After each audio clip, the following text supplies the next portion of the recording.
Donc je parle un petit peu de ton livre, Mangeuse, histoire de celle qui dévore, savoure ou se prive à l'excès. Et comme je te disais, je l'ai lu dès qu'il est sorti et j'ai adoré parce que j'ai trouvé que tu avais mis des mots justement sur ce que j'essayais de faire un petit peu avec ma chaîne à petite échelle. Hello tout le monde, bienvenue dans un nouvel épisode de Papote et Popote. Aujourd'hui c'est la fête de la musique. On est le jour de l'été, le 21 juin. Mais je sais que la vidéo là, elle va sortir dans longtemps, mais c'est pas grave. Je suis trop contente parce que le soleil est revenu et ce matin il était pas du tout là. Et donc on est trop contente. Aujourd'hui c'est un épisode très spécial parce que je ne vais pas me rendre dans un restaurant. Je vais rencontrer Lorraine qui a écrit un merveilleux livre, elle va nous en parler, que j'ai lu d'ailleurs. Lorraine Malka, autrice, journaliste. Donc je suis trop honorée de l'avoir sur ma chaîne, vraiment c'est génial. Donc j'ai hâte de la retrouver et donc elle va m'emmener dans une librairie qui fait également salon de thé. Et il y aura peut-être un deuxième lieu après, donc surprise. Et si vous me rejoignez sur cette vidéo, moi c'est Caroline, Appétit Libre sur les réseaux et je teste des restos habituellement, mais pas que, en compagnie d'invités qui me parlent de leur rapport à l'alimentation. Et si vous aussi vous voulez faire partie de mes invités, n'hésitez pas à me contacter. Allez, on y va.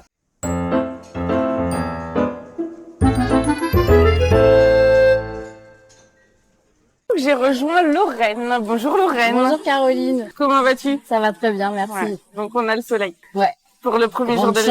Grande chance. Bah pour la première heure de l'été quoi.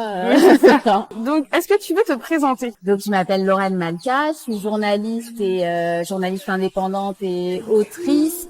Et j'ai publié un livre qui s'appelle Mangeuse, histoire de celle qui dévore, savoure ou se prive à l'excès. Un essai sur la façon dont les femmes mangent aujourd'hui et dans l'histoire. Ouais. D'ailleurs, je l'ai ramené. Je veux bien que tu me le dédicaces du coup. Avec plaisir. Donc tu me fais découvrir cette librairie qui est un peu spéciale. Ce qui me faisait très envie aujourd'hui avec toi, c'est de te montrer mes endroits préférés dans mon quartier, qui est le 10e arrondissement, dans lequel je vis depuis une dizaine d'années et que j'adore. Je me sens hyper bien dans ce quartier. Il y a plusieurs lieux où je passe beaucoup de temps, où je lis, j'écris, je mange, je bois des verres, et notamment un livre, une tasse de thé, qui est une librairie féministe qui organise beaucoup d'événements, avec qui j'ai souvent envie d'organiser des choses aussi. Et donc, j'ai voilà. vu que tu y étais pas mal. Ouais, j'y suis souvent. Ouais. Ben moi, ça va être la première fois que je remets les pieds, et donc super lieu, super découverte. Là, on y va.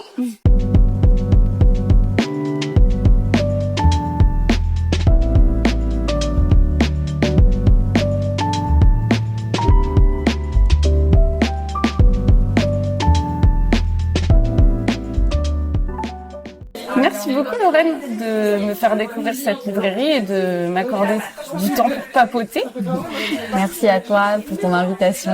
Donc est-ce que tu peux me parler de pourquoi tu as choisi cette librairie? Quand tu m'as proposé de venir sur ta chaîne, j'ai réfléchi à la meilleure approche qui me correspondait le plus. Et moi j'aime parler de nourriture, mais toujours en y reliant à un souci des mots de la société, enfin des mots MOTS. En fait voilà, pour moi c'est très lié quoi, ce qu'on mange, ce qu'on dit, ce à quoi on pense, toutes les réflexions autour de ça. Et moi je me nourris aussi énormément de mots et de livres, et donc c'était important pour moi de te faire découvrir les lieux de mon quartier dans lesquels je me nourris, parce que soit ici par exemple je bois du thé, il y a des délicieux gâteaux aussi qui sont préparés maison, tout est bio, très sourcé, enfin on donne beaucoup de sens aussi à la cuisine et aux livres évidemment. C'est des livres qui sont engagés, c'est une cuisine qui est engagée. Enfin tout est très conscient ici, et c'est un lieu dans lequel je me sens vraiment très bien. D'accord. Donc je parle un petit peu de ton livre, Mangeuse, histoire de celle qui dévore, savoure ou se prive à l'excès. Et comme je te disais, je l'ai lu dès qu'il est sorti, donc il y a 9 mois quoi à peu près. Il est sorti il y a 9 mois. En octobre. En octobre 2023. Et j'ai adoré parce que j'ai trouvé que tu avais mis des mots justement sur ce que j'essayais de faire un petit peu avec ma chaîne à petite échelle. Hormis que j'interviewe des hommes également, mais qui sont un peu moins nombreux quand même. C'est plus difficile de les démarcher. Parce que justement aussi quand je leur demande de venir, ils me disent non, moi j'ai pas de problème, j'ai jamais eu de problème avec la nourriture. Je dis bah justement, enfin moi ça m'intéresse. Et en fait ce que je me rends compte, qui n'a jamais eu de problème, c'est rare. Ce que je me rends compte, c'est qu'il y a pas forcément des problèmes, mais il y a toujours des questionnements, des inquiétudes par rapport à l'alimentation. Donc il y a jamais rien à dire en fait. Les gens pensent n'avoir rien à dire sur l'alimentation, mais il y a toujours quelque chose à dire. Toujours. En effet, moi, il y a beaucoup de personnes que j'ai interrogées qui m'ont dit je n'ai rien à vous dire et qui, au bout de quelques minutes, ne pouvaient plus s'arrêter en réalité, parce que c'est un sujet, c'est un prisme à travers lequel on peut revenir sur des souvenirs d'enfance, sur une mémoire familiale, sur nos origines, sur notre conception du rapport à l'autre, du partage. C'est immense en fait tout ce qu'on peut évoquer à travers la nourriture, et moi je trouve que c'est un sujet qui cristallise énormément de choses, et effectivement on en arrive souvent, en tout cas moi dans les entretiens que j'ai menés c'était le cas, même si les personnes commençaient toujours par me dire je n'ai pas de problème avec la nourriture. Déjà c'est marrant d'avoir cette première réponse, parce que moi l'appel que je lançais il concernait pas les problèmes. Je demandais aux gens aux femmes de me parler de leur rapport à la nourriture, et elles commençaient toujours par me dire je veux bien mais j'ai rien de spécial à dire, j'ai pas de problème. Et en réalité ce qui était étonnant aussi, c'est que très vite les confidences sur les problématiques venaient, et ce qui me surprend quand je regarde ta chaîne, c'est de me rendre compte que les personnes acceptent d'être filmées, se confient quand même assez facilement. Mais moi j'ai eu des confidences, alors c'est les entretiens que j'ai menés étaient sur plusieurs années. Et t'as eu combien de personnes? Une soixantaine. Parfois c'était juste des discussions avec des copines informelles, des phrases attrapées au vol à des dîners, des choses comme ça, et où je demandais après à la personne est-ce que tu es d'accord pour que je te cite en changeant ton prénom, parce que cette phrase elle m'a frappée. Enfin c'est des choses comme ça qui circulent, et parfois c'était la plupart du temps des très longs entretiens avec des personnes que j'ai lancé un appel à témoignages, et j'ai essayé d'avoir une diversité de personnes, une diversité d'âge, d'origine, de milieux sociaux, et c'était des très longs entretiens parce que les personnes y revenaient en fait très souvent. Enfin en tout cas parmi les soixantaine de personnes que j'ai interrogées, il y en a une bonne dizaine qui souvent des très jeunes femmes qui me disaient je peux vous rappeler, on peut continuer à en parler, ou alors qui me laissaient des messages vocaux WhatsApp en me disant il faut que je vous raconte, il faut que je te raconte, hier soir mon père m'a fait telle remarque, ou ma mère m'a fait telle remarque, ou alors, et parfois même des personnes qui m'enregistraient les discussions qu'elles avaient avec leur mère. C'était génial, hein. Il y a eu vraiment un vrai partage. Merci beaucoup. Et c'est l'inverse. La vaisselle est très jolie, hein. Je vous ai mis mes plus belles tâches pour la vidéo. On la voit pas, mais oui, c'est parce qu'en fait les gens, je sais plus si c'est toi qui en avais parlé sur Instagram, que en fait l'alimentation c'est vu comme un truc banal, facile. Donc en fait les gens ça les questionne pas jusqu'à ce qu'on les questionne. En fait ils vont pas se poser la question, hormis ceux qui ont eu des troubles du comportement alimentaire avérés, où là ils sont forcés de réfléchir, de se questionner sur leur rapport à l'alimentation. Le commun des gens a des problèmes entre guillemets, des rapports un peu conflictuels avec l'alimentation, mais pour lui ça fait partie de sa normalité, et ils remettent pas en question en fait.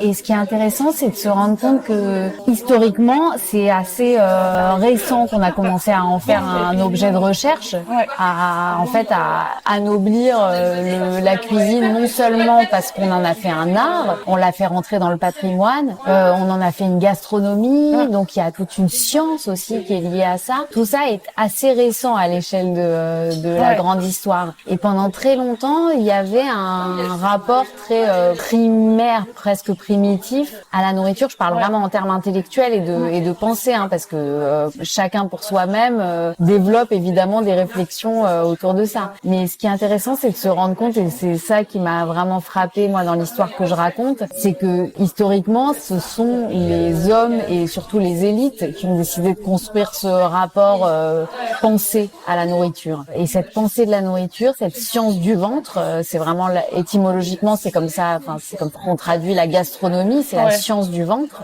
sagesse du ventre. Cette sagesse du ventre, elle a été construite par les hommes et les élites en excluant les femmes et les milieux sociaux et les minorités sociales. Quand Bria Savarin dit dis-moi ce que tu manges, je te dirai qui tu es, c'est clairement ce que Bourdieu appelle la distinction, quoi. C'est vraiment une façon de dire en fonction de la façon dont tu manges, manges et est-ce que tu intellectualises, est-ce que tu es capable d'intellectualiser ton rapport à la nourriture. Je vais te juger, savoir si tu es un grand héros de la gourmandise, comme il dit. Donc c'est les riches. Mais il le dit clairement, hein, c'est les financiers, c'est les hommes de lettres, c'est les avocats, c'est les notaires. Et il dit très explicitement, Bria Savarin, les femmes et les hommes qui se comportent comme des femmes sont des gourmands par nature. C'est-à-dire qu'ils ne sont pas capables d'élever la gourmandise à un stade de pensée, d'intellectualité. Ils sont restés dans le côté primitif. Voilà. Et ce qui est intéressant dans ce que tu dis, c'est que je pense que les personnes que tu as interrogées, que ce soit des hommes ou des femmes, peut-être par le choix que tu as fait, parce que c'était des personnes qui t'intéressaient, se sont peut-être senties écartées de cette forme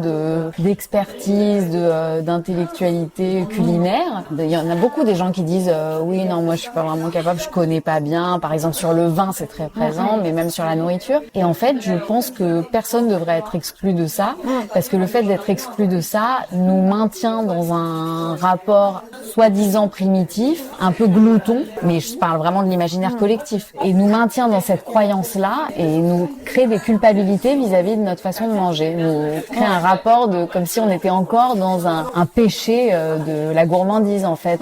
Mais ce qui est paradoxal, c'est que dans les réponses qui m'ont été faites, j'ai rien à dire, ou j'ai aussi eu justement des comptes sur Instagram qui partagent des restaurants, des comptes de foodie entre guillemets. Ah oui, ça c'est très fréquent. Et en fait, je leur demande de venir me parler de leur rapport à l'alimentation et eux ils disent mais non, mais moi j'ai pas de problème. Mais il y a pas forcément un rapport, c'est pas forcément avoir des problèmes, ça peut être un rapport joyeux, ça peut être un rapport, enfin, je sais pas pourquoi les gens tout de suite ils ont pathologisé un peu le truc. Parce que là, effectivement, la seule façon dont on a finalement accepté de penser la nourriture et d'en parler, c'est soit de l'expertise dont on pense qu'elle est réservée à une élite, puisqu'il y a eu cet effort de distinction qui a été fait au moment de la création de la gastronomie, où on a vraiment dit, toi t'as le droit d'en parler, toi t'as pas le droit d'en parler. Et après, pour les non-élites, c'est la pathologisation. Et donc, c'est pour ça que je pense que les gens te répondent, oui, mais j'ai rien à dire puisque j'ai pas de pathologie. Y compris des personnes ils sont peut-être pas légitimes, même en ayant des comptes de food quoi sur Instagram. Voilà. Et donc, comment t'en es venu à avoir l'idée d'écrire ce livre? J'ai vu que t'avais écrit des livres surtout axés féminisme, mais pas forcément alimentation. Donc toi, ton prisme, c'est d'abord d'arriver par le féminisme. Et comment t'en es venu à parler de l'alimentation? Alors en l'occurrence, je suis arrivée par l'alimentation. En fait, je connais pas ton parcours. Non, mais bien sûr, aucun problème. Je t'ai découvert avec ce livre. Ouais. C'est le plus important pour moi. C'est ce que j'ai fait qui me tient le plus à cœur. D'accord. Ouais, vraiment. C'est là que j'ai mis le plus de moi-même bon, après, je mets beaucoup de moi-même dans tout ce que je fais. Mais là, c'est vraiment, voilà, j'ai l'impression d'avoir écrit quelque chose qui était en moi depuis toujours. Donc, je peux pas dire que j'y sois arrivée uniquement par le féminisme ou uniquement par l'alimentation. En fait, j'ai l'impression que c'est toute mon histoire, ce livre. C'est vraiment très fort pour moi. Ouais, c'est très important. Parce que je viens d'une famille où la nourriture, le rapport à la nourriture est important. Une famille juive marocaine où la nourriture est centrale, que ce soit d'un point de vue symbolique, rituel, dans les traditions, dans les fêtes, ou d'un point de vue très prosaïque, juste parce que c'est très important les moments à table. Et c'est quelque chose de très joyeux dans ma famille et en même temps qui doucement, au fil de mon histoire, de mon évolution, a commencé à me révolter par certains endroits parce que je me suis rendu compte que c'était, en fait, ça a cristallisé absolument énormément d'inégalités, de rapports d'inégalité dans ma famille et notamment le fait que les femmes passent leur temps à cuisiner pour les hommes et les hommes sont très souvent installés dans les canapés en train de parler politique pendant que les femmes fourmillent tout autour d'eux à leur demander ce qu'ils veulent manger et presque ça agace les hommes. Enfin bon, il y a quelque chose comme ça qui est une espèce de ballet mise en scène très très archaïque et très inégalitaire et en même temps assez courante, je pense. Enfin moi c'est dans ma famille, mais je pense que c'est vraiment très fréquent dans les familles encore aujourd'hui. Et effectivement, quand on commence à mettre les lunettes féministes et qu'on regarde ça, on n'en revient pas en fait. Enfin, il y a quelque chose d'aberrant, même si on a grandi à l'intérieur. Donc c'est très bizarre comme expérience de regarder sa propre famille dans laquelle on a grandi. Et en plus, moi, vraiment une famille où j'ai passé beaucoup de temps. Enfin, je veux dire, une grande famille. Donc, il y a quelque chose là-dedans, voilà. Je ne blâme pas ma famille pour ça, mais en tout cas, c'est comme ça que j'ai évolué. C'est en prenant cette distance-là. Je pense que c'est courant aussi d'évoluer en prenant des distances par rapport à son giron familial. Donc, il y a eu ça, cette origine-là de mon livre, qui est centrale. Et ensuite, j'ai écrit un film sur l'histoire de France à travers ses pratiques culinaires, qui a été diffusé en 2020 sur France 5, qui était présenté par François Morel. Et c'était un documentaire de 90 minutes qui racontait donc l'histoire de France des années 50 à 2010-2015 à travers ses pratiques culinaires et voir comment la société évolue à travers sa cuisine en fait.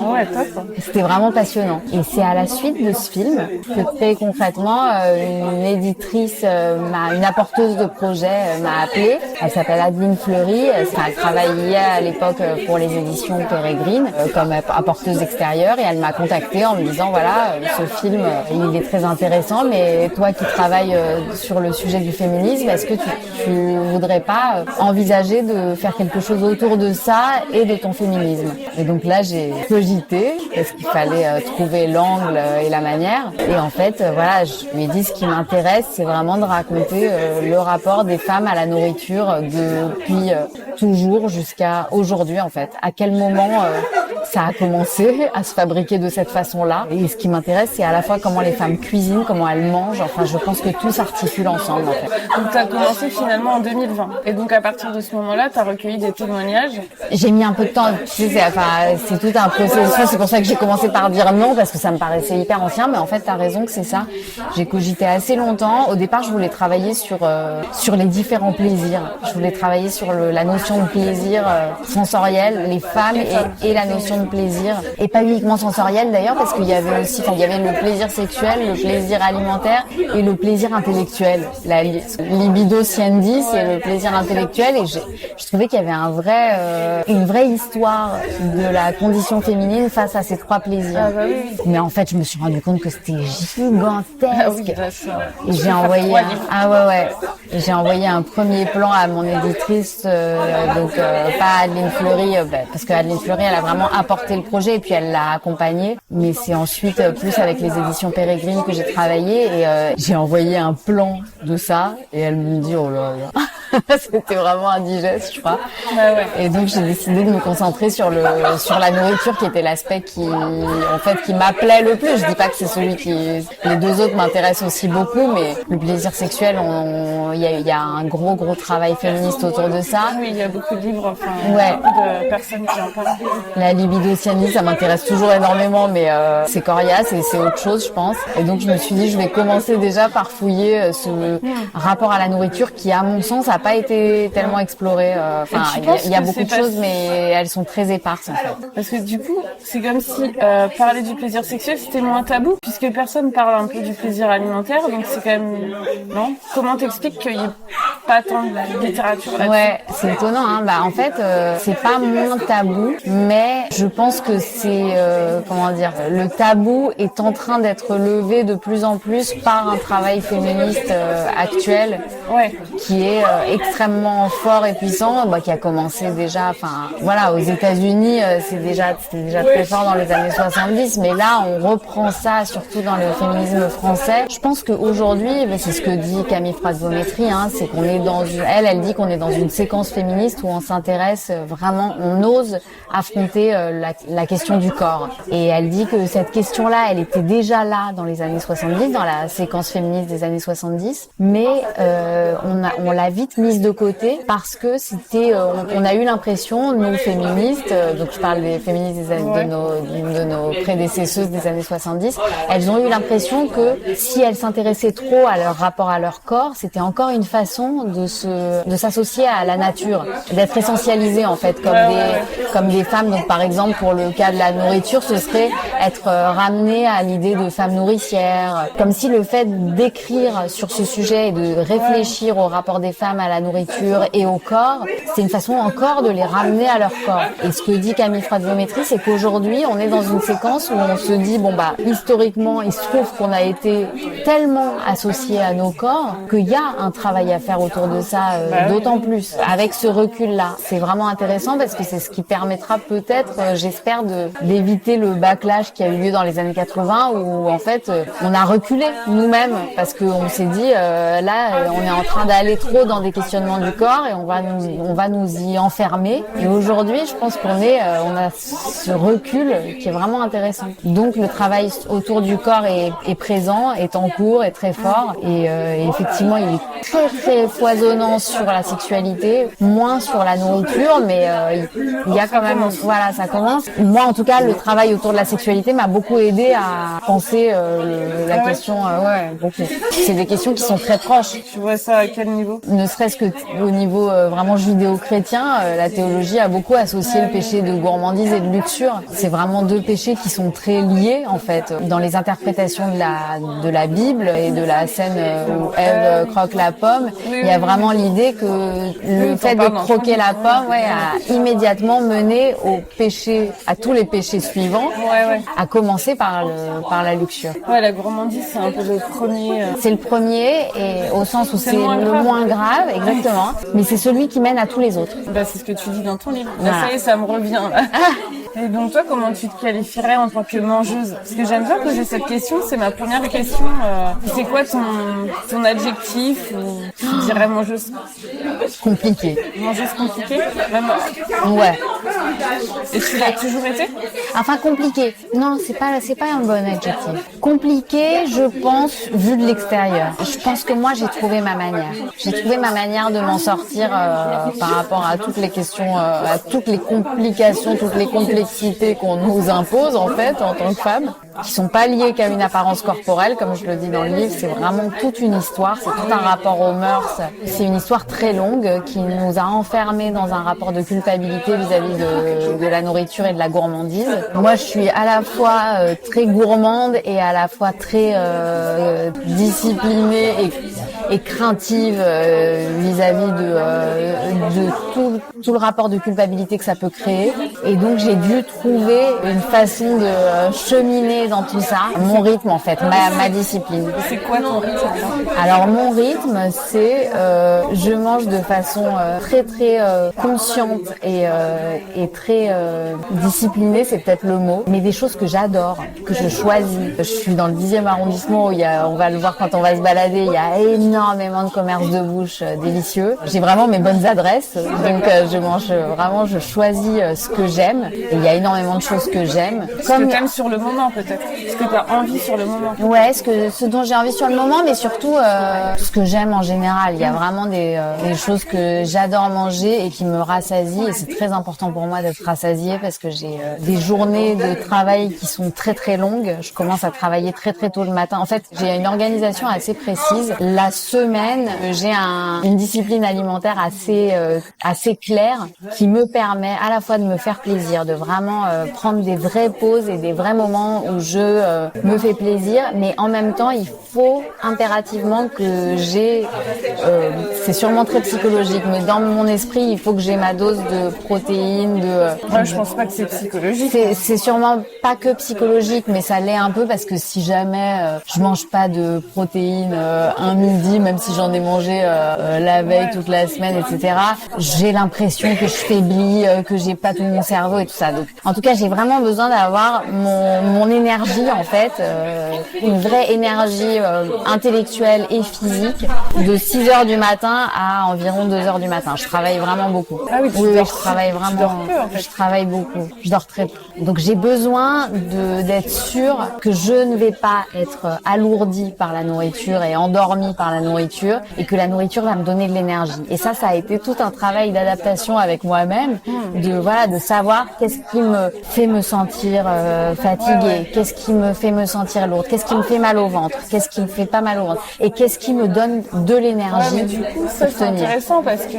si tu tiens compte de ça, tu choisis pas forcément. En fait, tu peux faire un choix de prendre certains aliments alors que tu aurais peut-être mangé autre chose si vraiment t'écoutais stricto sensu. C'est bizarre, mais je pense que je fais un dosage entre tout ça parce que vraiment, j'adore ce que je me prépare. Oui, puis après, Là, je t'en parle avec les paillettes dans les yeux parce que j'adore. C'est vraiment un moment. Ah, c'est vraiment des moments de ma journée où je me fais plaisir et où j'adore en plus me préparer des choses. Donc le moment où je coupe les légumes, des donc choses comme tu ça. prépares toi-même. Je me prépare et j'y passe un peu de temps. C'est un moment où je suis très concentrée. C'est un moment très important pour moi, quoi. C'est pour ça que je mange très peu à l'extérieur la semaine, parce que c'est un moment où je me concentre dans ce que je vais écrire ensuite, dans la personne que je dois rencontrer, voilà, la personne que je vais interviewer. Enfin, j'ai une concentration très particulière. Oui, je mange toute seule toute la semaine. Non, je vis pas avec mon compagnon et je mange seule toute la semaine. Et ça, c'est pas quelque chose qui te dérange. Ah non, c'est l'inverse, c'est très important pour moi. Ça me dérange pas, non, Tu préfères être c'est mon seule choix. que- ouais. Ah oui, j'ai vraiment besoin de ce moment-là de préparation, C'est presque religieux, quoi. C'est une Peut-être. forme de prière avec. c'est vrai. C'est une communion vraiment. Bah de même, j'ai beaucoup de rituels comme ça, de même que je suis très attachée à commencer toutes mes journées par écrire mon journal intime. C'est un peu la même chose. Tous les matins, je passe pas mal de temps à écrire mon journal intime et c'est un peu pareil que ces moments de la journée où je coupe à manger, où je me prépare mon déjeuner, mon dîner. C'est des moments où je me concentre différemment, où je suis loin de mon ordinateur et où je suis concentrée différemment et j'en ai vraiment besoin. Ça rythme mon... Et t'as toujours été comme ça? Enfin, comment ça a évolué depuis que t'étais enfant jusque... Enfin, Non, j'ai pas toujours été comme ça parce que j'ai pas toujours trouvé quand j'étais enfant. Moi, j'avais beaucoup de, enfant, ado et tout, j'avais beaucoup de problèmes de maux de ventre, par exemple. J'étais facilement, je sens que je suis hyper influencée par ce que je mange, quoi. Et il a déjà fallu que je fasse toute cette recherche-là de savoir qu'est-ce qui me faisait mal au ventre et qu'est-ce qui m'alourdissait, qu'est-ce qui me fatiguait. J'ai l'impression que la nourriture ça m'influence autant presque plus que la météo, quoi, par rapport à mon humeur, par rapport à ma capacité de travail, à ma capacité de concentration par exemple, à l'autre, à la personne que je vais rencontrer.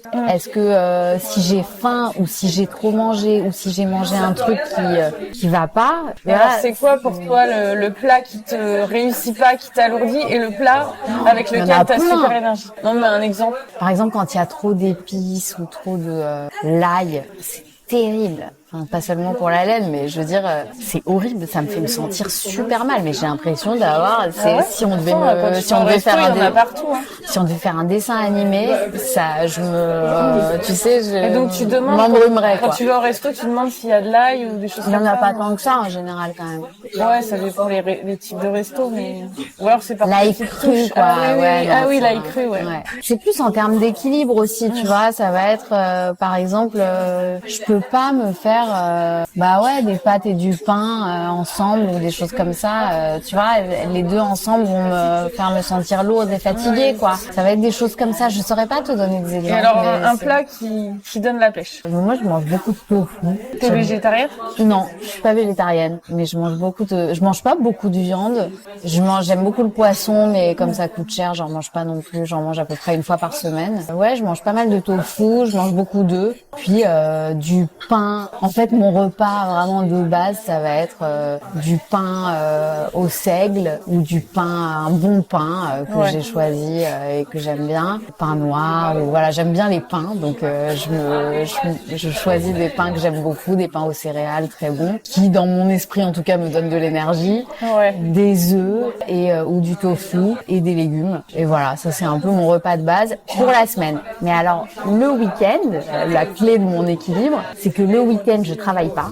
Je coupe complètement, je ne travaille presque jamais le week-end, sauf quand on me sollicite pour des choses là c'est un peu différent parce que avec les festivals et les choses comme ça, il y a souvent des choses le week-end, mais bon, c'est pas du travail où j'ai besoin de la même concentration. Et donc en tout cas, le week-end, je me détends.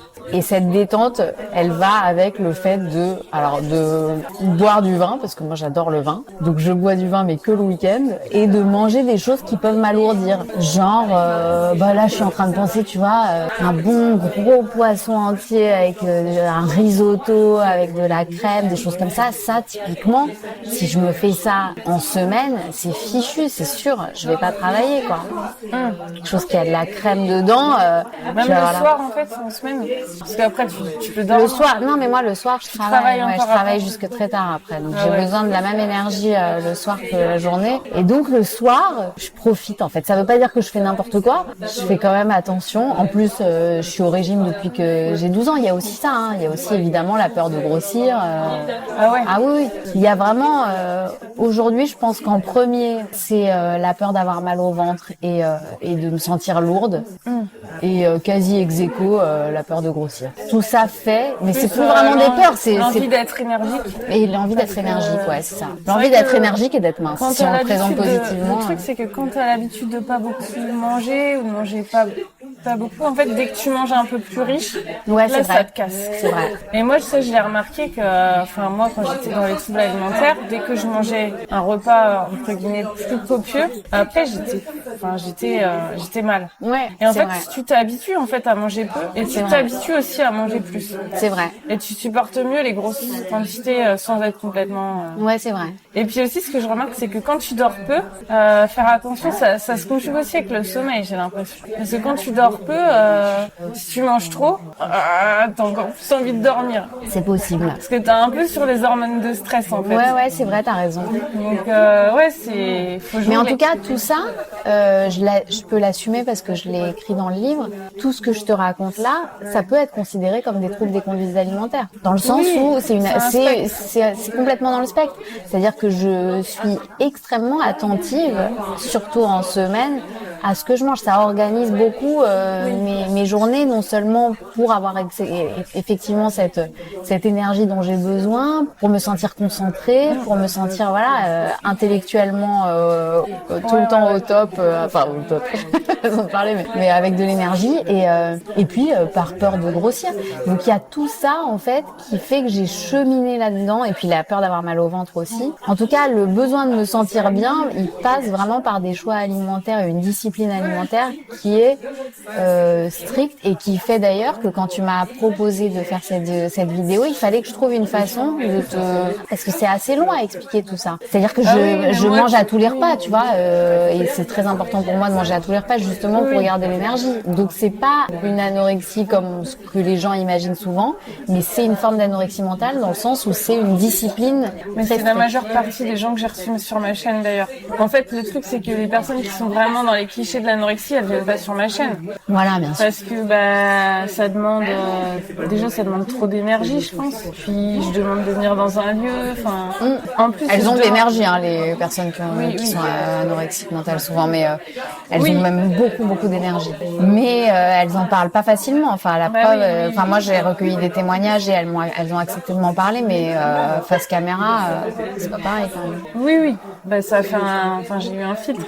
Mais c'est vrai que a priori j'étais pas, je voulais pas justement interroger que des personnes dans l'anorexie et puis comme ça faisait venir un peu plus de types de personnes. Mais en tout cas là, on est vendredi soir et donc pour moi c'est le moment où je commence à me détendre.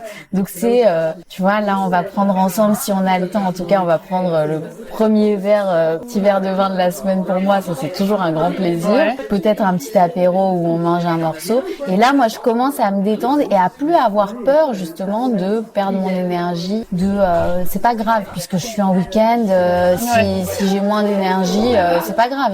Et du coup, la peur de grossir dans le week-end, tu l'as pas? Non, parce que après, comme je te disais, ça fait depuis que j'ai 12 ans que je suis au régime, hein, donc j'ai quand même des trucs dans la tête.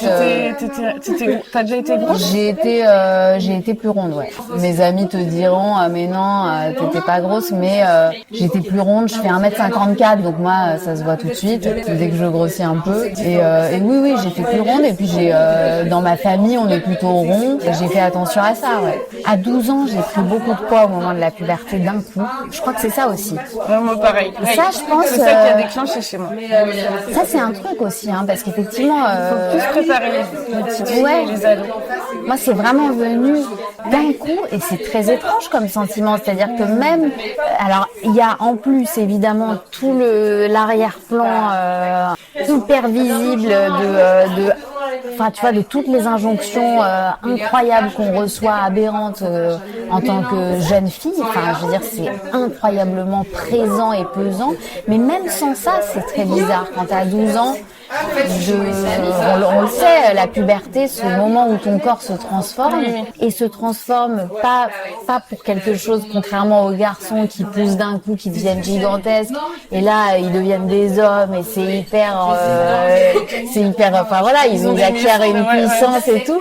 Et nous, d'un coup, on acquiert des espèces de rondeurs molles à des endroits, on se prend des réflexions, on acquiert soi-disant un pouvoir sur les hommes parce qu'on a des seins, mais en fait, ce pouvoir-là, on se rend vite compte qu'il est hyper piégeux.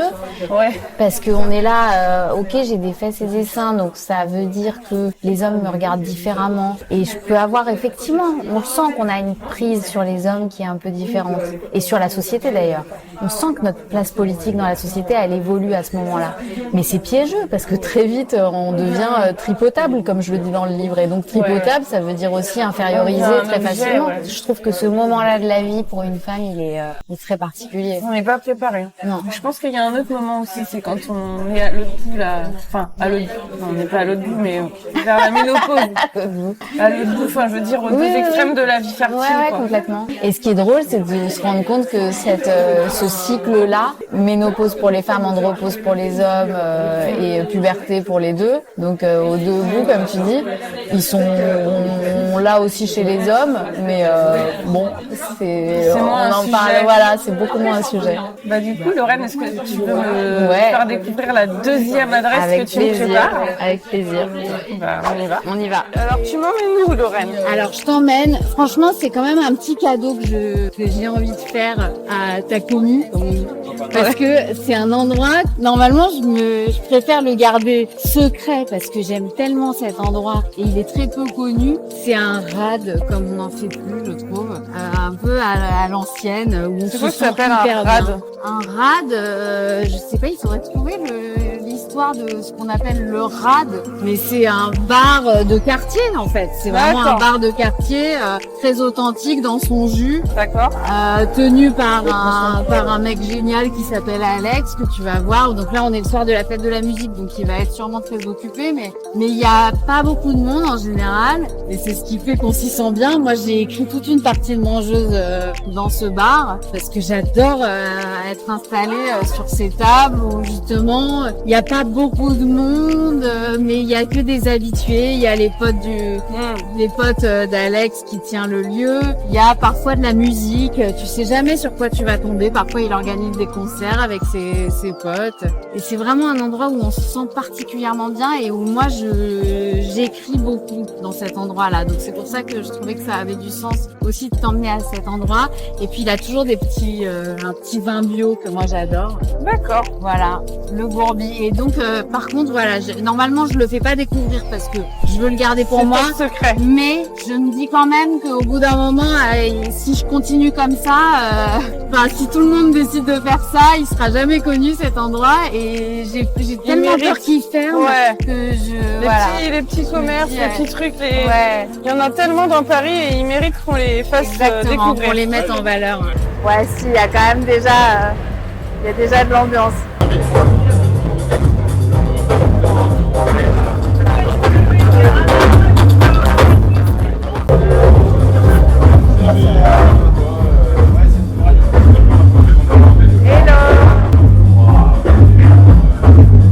Il y a une bonne petite carte de vin.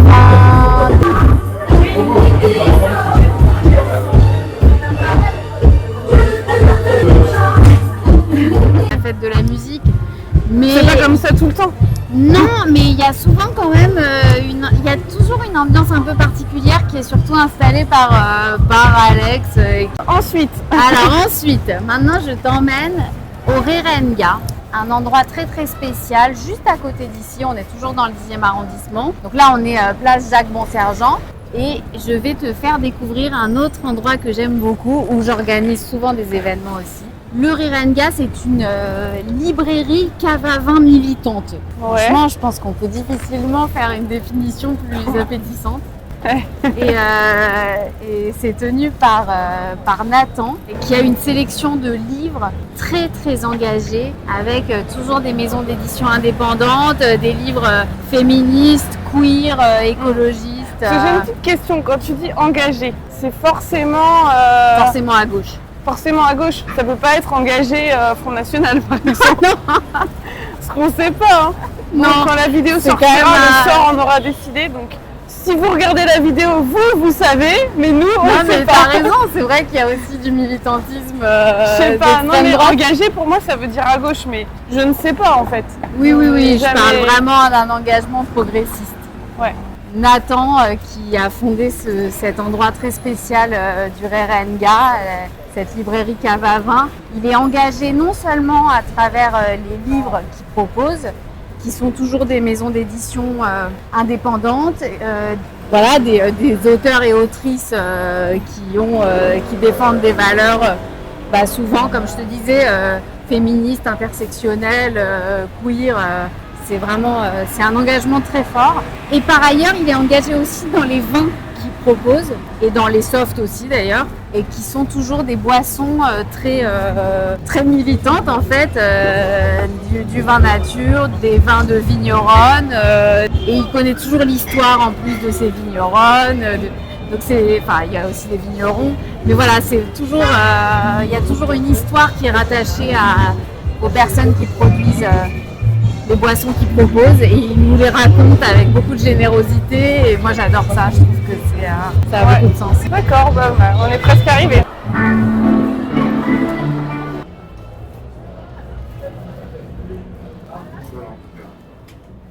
Tu vois, c'est que des livres très... Tiens, regarde. Me libérez pas, je m'en charge. Une référence au livre féministe, ouais. Ne nous libérez pas, on s'en charge. Tu es là. Voilà.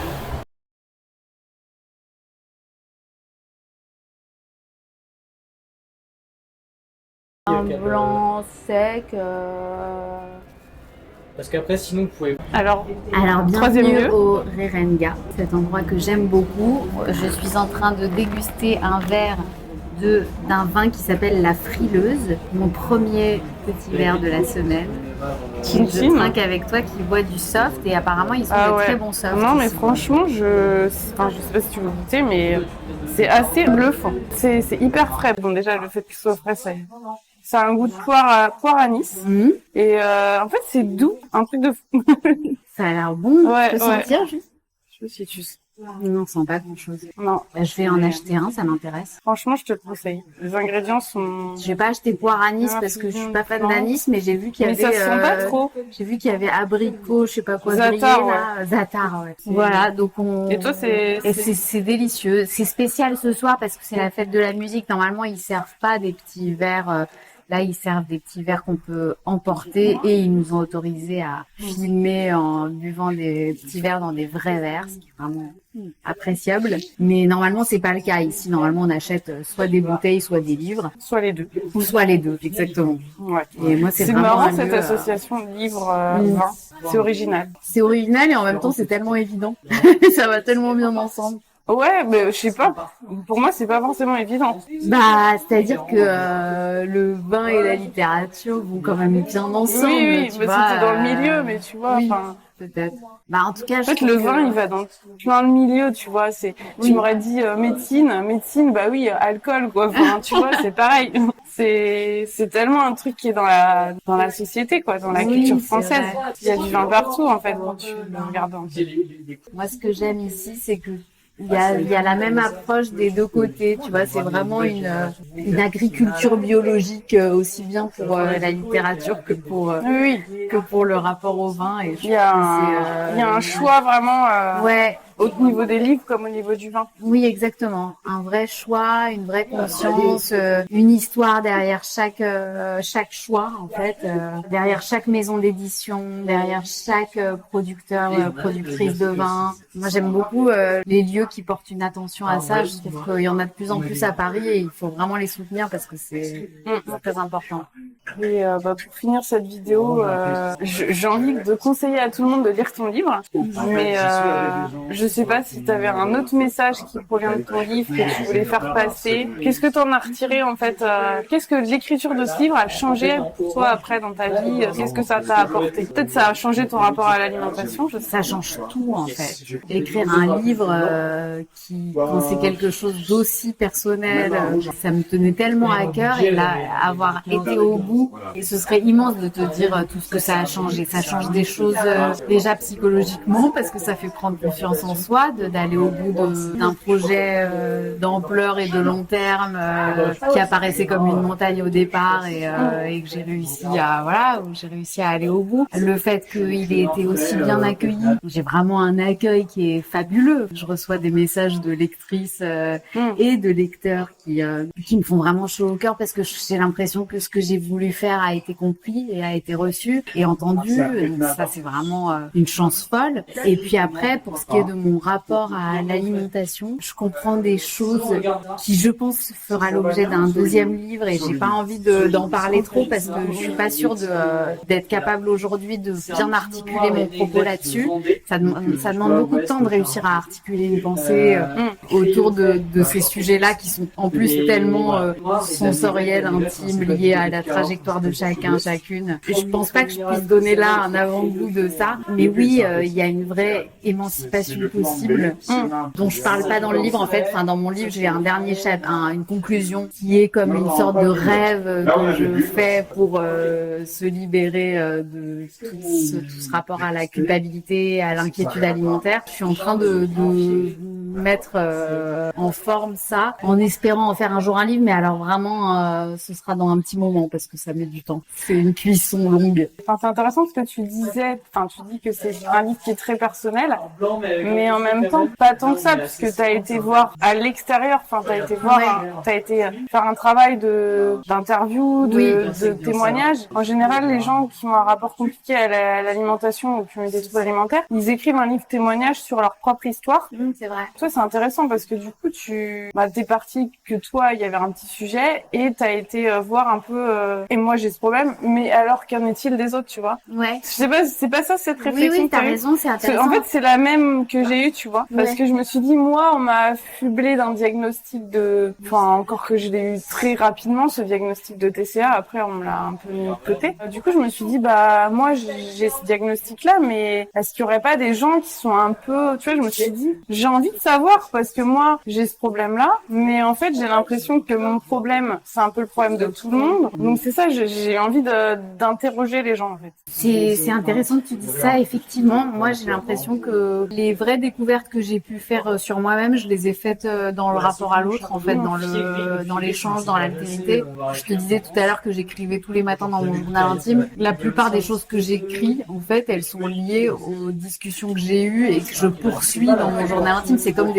mon journal intime, c'est une façon de prolonger les discussions que j'ai eues avec un tel ou un tel. Et c'est vraiment dans ce rapport d'échange que je comprends ce que je ressens, que je comprends ce que je traverse. Et donc, ma démarche d'aller voir des personnes, non seulement d'interroger des personnes autour de moi, des femmes de différents âges et milieux sociaux, pour leur demander leur rapport à la nourriture, mais aussi de lire beaucoup autour de ça, de trouver des passages, des extraits littéraires autour de ce thème, de trouver une philosophie autour de ça, comme je te disais tout à l'heure, de m'intéresser à l'histoire de la luxure, du rapport à la sexualité des femmes et tout ça. Pour moi, c'est en creusant de cette façon-là le sillon de mes réflexions que j'ai pu mieux comprendre. J'ai l'impression que si j'étais restée seule avec moi-même et avec mes questionnements, ça aurait été moins riche, en fait. Enfin, oui, parce que aussi t'avais pas de diagnostic de TCA, donc je veux dire, tant que t'as pas de diagnostic de TCA, non, c'est pas tellement ça, parce que salut Lucas, le diagnostic de TCA, c'est-à-dire si ça fait longtemps que je sais que j'ai un rapport à l'anxiété alimentaire qui est proche de Et ça, moi, je l'ai vu avec des médecins depuis un moment, et avec une psy. Je suis assez, je suis assez accompagnée là-dessus, assez soutenue. D'accord. J'ai trouvé là aussi des bonnes personnes qui m'accompagnent et qui m'aident à jamais tomber du mauvais côté là-dessus, que ce soit trop destructeur pour moi. Enfin, donc je suis très très accompagnée là-dessus et très au courant de tout ça. Mais par contre, je connaissais pas l'histoire de ça et on n'en parle pas beaucoup de tout ce qui est de toute la fabrication historique et culturelle de ces troubles. Donc c'est plus ça que j'ai cherché à comprendre. Oui, puis enfin, moi je trouve que ce qui est un peu dommage, alors en France, quand tu as des problèmes de cet ordre-là, tu vas voir un psychologue et je trouve que souvent on interroge beaucoup ton histoire, ton passé. Enfin, j'ai l'impression qu'on met un peu les histoires que tu racontes dans ton livre sociétales et historiques et tout ça, on n'en parle pas. Et je trouve ça dommage parce que c'est vraiment un truc ancré.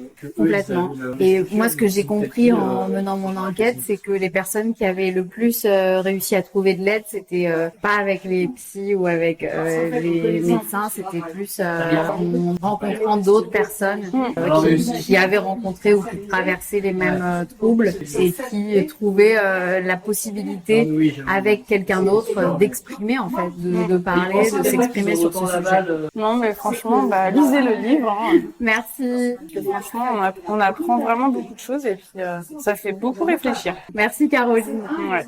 J'ai hâte si t'écris un deuxième.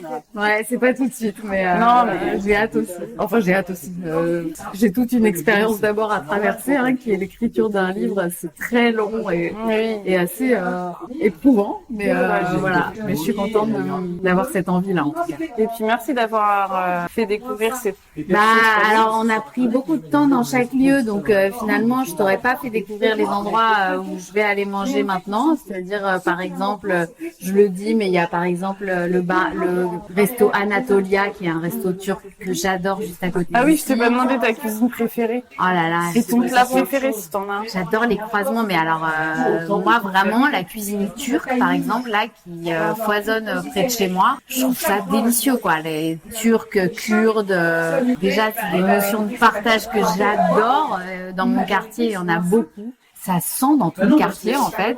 Là on est passé tout à l'heure devant Anatolia. On s'est dit que j'allais t'emmener manger un morceau là-bas, mais on n'a pas trop le temps. Il y a Anatolia, il y a le Daily Syrien, qui est donc un Syrien juste à côté d'ici aussi, que j'adore, où je vais tout le temps. Donc cuisine méditerranéenne, orientale. Cuisine syrienne. Moi j'adore la cuisine méditerranéenne, c'est vrai que j'ai grandi là-dedans et j'adore les croisements de culture. Oui, après c'est pas, enfin tu viens du Maroc. Oui, c'est marocain, mais en fait c'est lié. Il y a plein de plats communs. Il y a des plats communs, ouais. Il y a des herbes en commun, des épices en commun. Là, juste en face de nous, il y a un endroit qui s'appelle le BMK, qui est un resto de cuisine africaine que j'adore aussi. En fait, vraiment près de chez moi, il y a à la fois des street food et des restos très cuisine du monde qui sont délicieux. Donc, prochaine vidéo, un jour peut-être, je ferai découvrir ces endroits-là.